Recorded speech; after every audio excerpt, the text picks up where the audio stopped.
Praise the Lord. दोस्तों, हम आपका स्वागत करते हैं आज सुबह की प्रार्थना में। और आज मैं आपसे बात करना चाहता हूं कि हर एक व्यक्ति दो प्रकार से युद्ध को लड़ता है। और यदि वो इन युद्धों में विजयी हो जाए तो अपने जीवन में सफल और आशीषित होता है।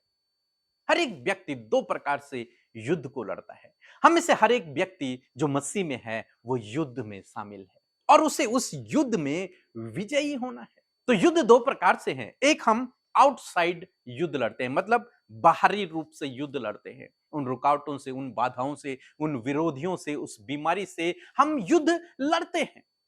और दूसरा युद्ध होता है हमारे विचारों में, अंदरूनी युद्ध। वो सोच में चलता है, वो विचारों में वो युद्ध चलता है।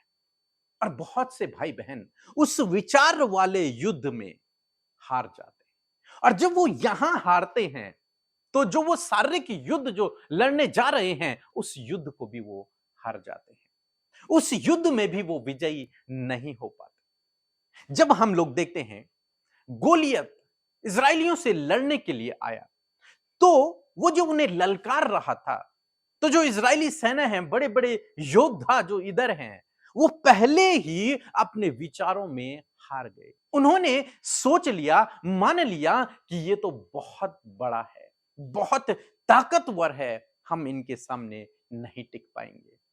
और वो युद्ध क्षेत्र में गए ही नहीं, वापस भागने लगे।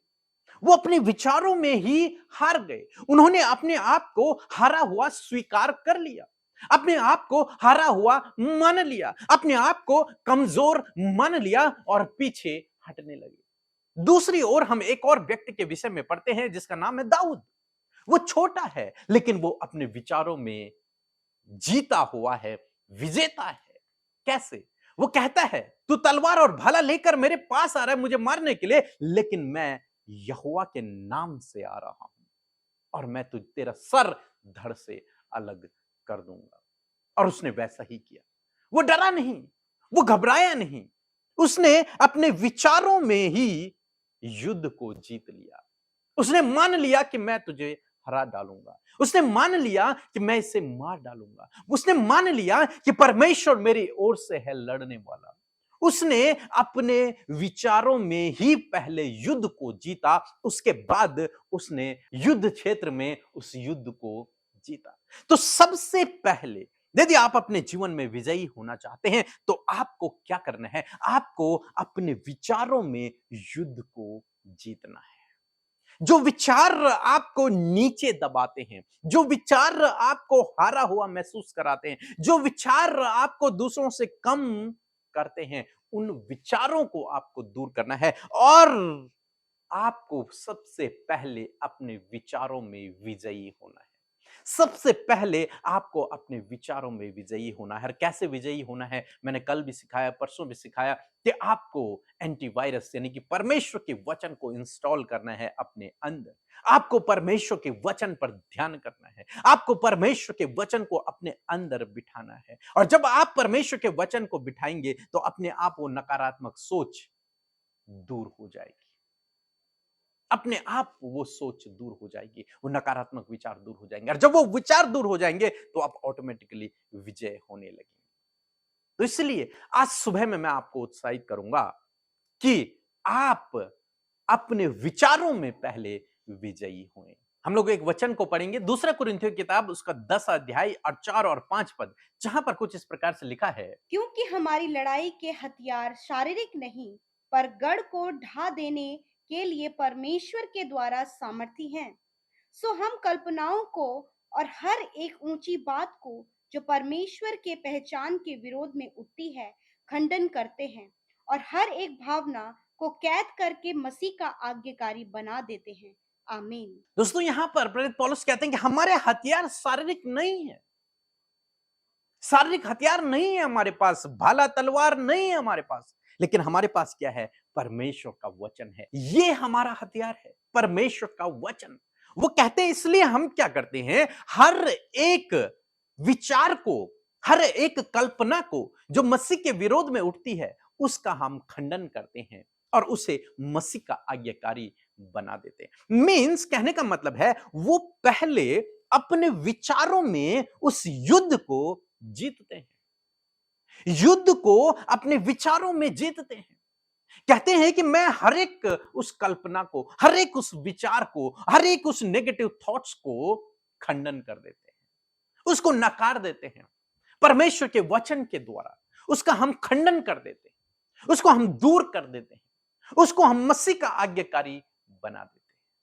परमेश्वर के वचन के द्वारा हमारे हथियार शारीरिक नहीं है, लेकिन क्या है, परमेश्वर का वचन हमारा हथियार है। उसके द्वारा वो हर एक नकारात्मक सोच को, हर एक नकारात्मक विचार को, हर एक गलत बात को जो उनके मन में उठती है, उसे वो डिलीट कर देते हैं, उसको नकार देते हैं, उसका वो खंडन कर देते हैं। और जब वो ऐसा करते हैं तो अपने विचारों में अपना जो अंदरूनी युद्ध है, उस युद्ध में वो विजयी होते हैं। और जब वो अंदरूनी रूप से विजयी होंगे, जब वो अपने विचारों में विजयी होंगे, तो वो इस संसार में भी विजयी होते हैं। तो आज सुबह में मैं आपको उत्साहित करना चाहूंगा, यदि आप अपने जीवन में विजय होना चाहते हैं, सफल होना चाहते हैं, आशीषित होना चाहते हैं, परमेश्वर के कार्यों को अपने जीवन में देखना चाहते हैं, तो सबसे पहले आपको अपने विचारों में विजयी होना पड़ेगा। जब आप अपने विचारों में विजयी होंगे, तो आप इस संसार में भी हर एक बात पर विजयी हो जाएंगे। लेकिन हम में से बहुत से भाई बहन हैं जो यही हार जाते हैं, अपने विचारों में ही हार जाते हैं। इसलिए आपने देखा होगा, बहुत से भाई बहन डिप्रेस हो जाते हैं, बहुत से भाई बहन चिंतित रहते हैं, परेशान रहते हैं, बहुत सारे भाई बहन सोच सोच के बीमार हो जाते हैं, उनका जीवन खराब हो जाता है, उनका भविष्य अंधकार में चला जाता है, वो किसी काबिल नहीं रहते हैं, यहां तक कि बहुत सारे सुसाइड कर देते हैं, आत्महत्या कर देते हैं, मर जाते हैं, केवल एक कारण से, क्योंकि वे अपने विचारों में युद्ध को नहीं जीत पाए। इसलिए जब कभी कोई व्यक्ति असफल होता है, तो वो सोचता है यही उसका अंत है, वो असफल हो गया, अब वो कभी सफल नहीं हो पाएगा, अब वो विचारों में हार गया, इसलिए वो सुसाइड कर लेता है, आत्महत्या कर लेता है, जवान भाई बहन।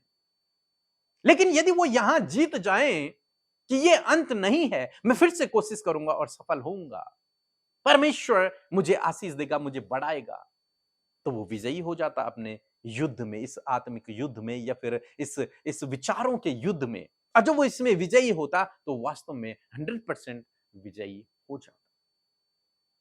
ऐसे बहुत सारे भाई बहन हैं, जब वो किसी से प्यार करते हैं और उन्हें धोखा मिलता है, तो वो सुसाइड कर लेते हैं, आत्महत्या कर लेते हैं। क्यों? क्योंकि वो अपने विचारों में हार गए। लेकिन उन्हें हारना नहीं है, आपको हारना नहीं है। आपको सबसे पहले अपने विचारों में जीतना है, और जब आप अपने विचारों में जीत जाएंगे, तो आप अपने जीवन में भी विजेता होंगे, जीत जाएंगे हर एक युद्ध को। तो आज सुबह में मैं आपको उत्साहित करूंगा दोस्तों, कि पहले अपने विचारों में जीतें, पहले अपने विचारों में विजयी हों, उन हर एक नकारात्मक विचार को, उन हर एक गलत सोच को पहले डिलीट करें, उन्हें समाप्त करें, और परमेश्वर के वचन को इंस्टॉल करें अपने हृदय में, अपने विचारों में। वो परमेश्वर का वचन आपको विजयी करेगा। सो प्रभु आपको इस वचन के द्वारा बहुतायत से आशीष दे। आमीन। अमृता दीदी, पीके भैया, पूरा टीम को जय मसीह की। जो मैं प्रार्थना निवेदन भेजा था, प्रभु यीशु मसीह ने सुना और रोकवा के रोगी को उसने चंगा किया, इसीलिए मैं प्रभु यीशु मसीह को धन्यवाद करती। आप सबको जय मसीह की। परमेश्वर का धन्यवाद करते हैं आज की सुंदर सुबह के लिए। आइए मिलकर हम प्रार्थना करें। धन्यवाद धन्यवाद धन्यवाद करते हैं स्वर्ग में विराजमान प्यारे पिता, हम आपका आदर सम्मान करते हैं। धन्यवाद करते हैं कि आपकी पवित्र उपस्थिति आज की सुंदर सुबह में हम सब के साथ में है। पिता, विशेष रूप से धन्यवाद करते हैं पिता आपके पवित्र आत्मा के लिए, आपकी उपस्थिति के लिए परमेश्वर, जो हम सब के साथ में है। आज जितने भी भाई बहन, बच्चे, नौजवान, बुजुर्ग लोग हमारे साथ में इस प्रार्थना में शामिल हैं, प्रभु आप उन्हें आशीष दें और आपकी उपस्थिति उनके साथ में हो। पवित्र आत्मा आज के दिन में आप गाइड करें, हमें कोऑर्डिनेट करें, आप हमें हर प्रकार के अपराध और गलत कामों से बचाएं, और वो कार्य आज के दिन में हम हम सब के जीवन से होने पाए पिता, जिसके द्वारा प्रभु तेरा नाम बढ़े मेरे पिता। विशेष रूप से धन्यवाद करते हैं रात की अच्छी नींद के लिए, सुरक्षा के लिए प्रभु, और इस नए दिन में परमेश्वर प्रभु आपने हम सबको जीवित रखा है, सुरक्षित रखा है, इस बात के लिए धन्यवाद। आज के दिन को यीशु मसीह हम आपके नाम से शुरू करते हैं पिता। आज के दिन में प्रभु तेरे नाम की महिमा हो, तेरा राज्य बढ़े, और हर एक कार्य पिता जो हम करें पिता, उससे परमेश्वर प्रभु आपके नाम को महिमा मिले मेरे पिता।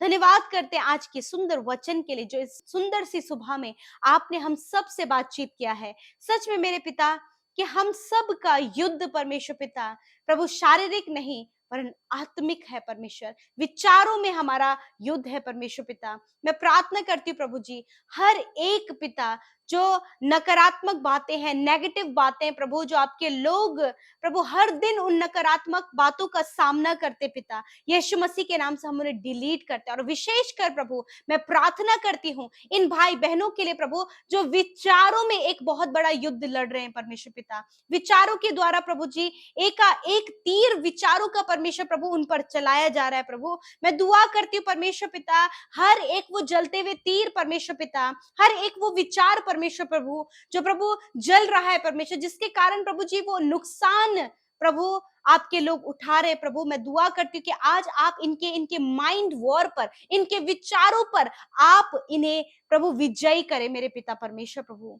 सच प्रभु वो विचार प्रभु जो बार बार इनके मनों में आ रहे परमेश्वर पिता कि तेरी हानि हो जाएगी, ऐसे विचार परमेश्वर प्रभु जो इन्हें व्याकुल कर रहे, परेशान कर रहे हैं, डिप्रेस कर रहे हैं, निराशाओं में इनको लेकर जा रहे हैं, उन सारे विचारों को यीशु के नाम से हम डिलीट करते हैं। यीशु के नाम से उन सारे नकारात्मक बातों को प्रभु, जिस पर प्रभु तेरे लोग अभी तक विजय नहीं हो पाए हैं, मैं दुआ करती हूँ कि प्रभु उन सारी बातों को पिता हम मसीह का आज्ञाकारी बनाने पाए, उन सारी बातों को प्रभु विचारों में कैद कर कर नष्ट करने पाए, उन्हें डिलीट करने पाए, उन वायरसेस को डिलीट करने पाए, और परमेश्वर तेरा वचन एंटी वायरस परमेश्वर लेकर प्रभु इंस्टॉल करके प्रभु वो उस विचार पे, उस विचार की वॉर पर, उस माइंड वॉर पर परमेश्वर पिता विजय पा सके परमेश्वर पिता, क्योंकि वो शारीरिक नहीं परंतु आत्मिक है। मैं प्रार्थना करती हूँ हर एक जन, ये भाई, ये बहन, इनके बच्चे, नौजवान, हर एक जन प्रभु, जो भी माइंड वॉर प्रभु, जो भी विचारों की लड़ाई प्रभु चल रही है मेरे पिता, उसमें प्रभु ये विजय होने पाए पिता। प्रभु आप इन्हें पवित्र आत्मा, शक्ति और सामर्थ दे, वचनों का एक एक बात प्रभु इन्हें याद दिला, और परमेश्वर ये इन वचनों के द्वारा उन विचारों की युद्ध में प्रभु विजय हो सके। धन्यवाद करते परमेश्वर पिता। Thank you father Lord Jesus. इस समय जितने भी भाई बहन मेरे प्रभु यीशु मसीह प्रभु इस बात को लेकर कि प्रभु लोग उनके बारे में गलत बोल रहे हैं, या फिर प्रभु कोई भी ऐसी बात परमेश्वर जो इन्हें डिप्रेस कर रही है परमेश्वर, यीशु के नाम से छुटकारा दीजिए प्रभु जी। दुष्ट के हर एक वो झूठ, हर एक वो मिथ्या यीशु नासरी के नाम से नष्ट करते हैं पिता, और प्रभु तेरा सत्य जो वचन है, उस सत्य को प्रभु तेरे लोग थामने पाए, ताकि प्रभु जो भी मृत्यु का विचार आ रहा है, सुसाइड अटेम्प्ट करने का विचार आ रहा है, यीशु मसीह हम उसे रद्द करते हैं और कहते प्रभु तेरे लोग प्रभु इन सारी बातों से बचकर प्रभु तेरे वचन पर स्थिर रहकर आगे बढ़ सके। प्रभु परिवारों में प्रभु आज जितने लोग प्रभु विचारों में प्रभु युद्ध लड़ रहे हैं, प्रभु यीशु के नाम से वो एक विजेता है, और प्रभु वो विजयी होने पाए पिता। ये भाई बहन, इनके बच्चे प्रभु अपने विचारों पर विजय होने पाए पिता। और धन्यवाद पिता, क्योंकि तू वचन में कहता है कि तू हमें जय के उत्सव में लिए फिरता है परमेश्वर। धन्यवाद करते ये अपने कर्जों पर, ये अपने हर प्रकार के युद्ध पर विजय पाने पाए पिता। धन्यवाद करते प्रभु आज जितने भी लोग प्रार्थना कर रहे हैं प्रभु कि वो बहुत ज्यादा कर्जे में है, फाइनेंशियल प्रॉब्लम में है, परिवार में लड़ाई झगड़े हैं, हस्बैंड वाइफ के बीच में लड़ाई झगड़े हैं, बच्चे और माता पिता के बीच के रिश्ते खराब होते चले जा रहे हैं, इन सारी प्रभु बातों पर पिता आप इन्हें विजय करें प्रभु यीशु मसीह। धन्यवाद करते आज के दिन में जहां कहीं तेरे लोग जाए, आने जाने में आप उन्हें सुरक्षा प्रदान करें, आपके लहू में इन्हें और इनके परिवार, इनके बच्चों को ढांपते सुरक्षित कीजिए प्रभु। दुर्घटना, खतरे, मुसीबतों से, एक्सीडेंट से, हर प्रकार के फ्रॉड से, धोखे से आप इन्हें बचाएं परमेश्वर पिता। और प्रभु जिस काम पर तेरे लोग हाथ लगाए वो काम सफल हो, रुकावटें, बाधाएं यीशु के नाम से दूर करते हैं परमेश्वर पिता। अच्छा जॉब देकर, अच्छा जीवन साथी देकर, बच्चे की आशीष देकर इन्हें ब्लेस करे, अच्छे घर की आशीष आप इन्हें दे, इनके रुके हुए कामों को बनाए प्रभु, इनकी सैलरी में इंक्रीमेंट दे प्रभु, प्रमोशंस एंड ट्रांसफर्स प्रभु आप इन्हें दे मेरे खुदा। जिस भी बात के लिए आज ये प्रार्थना कर रहे हैं, जिस भी विषय को लेकर ये आज बैठे हैं पिता, प्रभु आप उस विषय के लिए आप कार्य करें मेरे पिता। धन्यवाद। आज जितने लोग दुष्ट आत्मा के बंधनों से ग्रसित हैं, यीशु के नाम से दुष्ट आत्मा को आज्ञा देते हैं। हम तुम्हें मत्ती 18:18 आयत के अनुसार आत्मिक जगत में बांधते हैं और अथाह कुंड में जाने की आज्ञा देते हैं यीशु के नाम से। इसी वक्त छोटे बच्चे, नौजवान, बुजुर्ग लोग, हर एक भाई, हर एक बहन दुष्ट आत्माओं से आजाद होने पाए। प्रभु धन्यवाद। आज जितने लोग बीमारी में हैं, यीशु के नाम से उनकी बीमारियों को आज्ञा देते हैं, इसी वक्त जाओ यीशु के नाम से। हर एक रोग, हर एक दर्द, हर एक बीमारी, हर एक दुर्बलता को, हर एक कमजोरी को, हर प्रकार के वायरसेस को हम आज्ञा देते हैं, यीशु के नाम से डिलीट करते हैं पिता। यीशु के नाम से इन सारी बीमारियों को डिलीट करते हैं पिता। प्रभु तेरा वचन कहता है कि तू चंगा करने वाला परमेश्वर है, और प्रभु तूने अपने लोगों को चंगा कर दिया है। धन्यवाद करते हैं पिता। अपने कैंसर को, हार्ट प्रॉब्लम को, किडनी लिवर प्रॉब्लम्स को, स्टमक प्रॉब्लम को, इन्फेक्शन, एलर्जीज को पिता, माइग्रेन की बीमारी को, ट्यूमर को, अल्सर को, अर्थराइटिस की प्रॉब्लम को, साइनस की प्रॉब्लम को पिता, हर एक रोग को पिता आपने दूर किया और इन्हें चंगा किया। प्रभु आज के दिन में परमेश्वर पिता आप अपने लोगों के संग संग चले प्रभु, उनके लिए ऊंची ऊंची भूमि को चौरस करे परमेश्वर पिता। इन्हें बढ़ाएं, इन्हें आशीष दें, इनके नाम को महान करें, ये दूसरों के लिए आशीष का कारण होने पाए। इनके बच्चे प्रभु आप इन्हें बुद्धि समझ ज्ञान दे परमेश्वर, और हर एक जन एडिक्शन से, बुरी संगति से, व्यभिचार से, हर प्रकार के नकारात्मक बातों से बाहर निकल कर तेरे वचनों के अनुसार अपने जीवन को व्यतीत करने पाए। धन्यवाद। आज जितनी प्रार्थनाएं YouTube comments, Instagram, Facebook, Telegram में आई है, मैं धन्यवाद करती हूँ पिता। एक एक प्रार्थना आपने सुनी, उत्तर हाँ आमीन में दिया। और जितने भाई बहन हमारे साथ में सेवा कार्यों में शामिल होते हैं पिता, वो लोगों तक सुसमाचार बांटते हैं, वीडियोस को शेयर करते हैं परमेश्वर खुदावन, ये तेरे राज्य के लिए कार्य कर रहे हैं, उन्हें ब्लेस कीजिए परमेश्वर पिता। प्रभु जिन्होंने आपके राज्य में बोया है, 100 गुना मल्टीप्लाई करके प्रभु आप उन्हें फलवंत करें प्रभु। कोई भी घटी कमी, कोई भी गरीबी प्रभु इनके जीवन में ना रहे, वरन इन्हें भरपूरी और प्रॉस्पर ये होने पाए प्रभु, समृद्ध होने पाए पिता परमेश्वर पिता। धन्यवाद करते हैं, आप अपने लोगों को एक्सॉल्ट करते हैं प्रभु, आप इन्हें भी एक्सॉल्ट करें पिता। Thank you father Lord. धन्यवाद पिता, आपने हमारी प्रार्थना सुना, उत्तर हाँ आमीन में दिया। जितने भी भाई बहनों का आज जन्मदिन है या फिर कोई भी खुशी के पल उनके जीवन में है, आप उन्हें आशीष दें प्रभु, और प्रार्थना है दीर्घ आयु इन भाई बहनों को दे मेरे परमेश्वर, इनके सपनों को पूरा करे। जब एक नया साल आपने इनके जीवन में जोड़ा है, इस नए साल में परमेश्वर आप अपनी उपस्थिति में चलाएं, इनके सपनों को पूरा करें, अच्छा स्वास्थ्य दे परमेश्वर, और परमेश्वर प्रभु हर एक जन प्रभु अपने जीवन में दीर्घ आयु पाए और तेरी महिमा को करने पाए। धन्यवाद पिता, आपने प्रार्थना सुना, उत्तर हाँ आमीन में दिया। यीशु के नाम से प्रार्थना मांगते, सुने और ग्रहण करें। आमीन, आमीन और आमीन।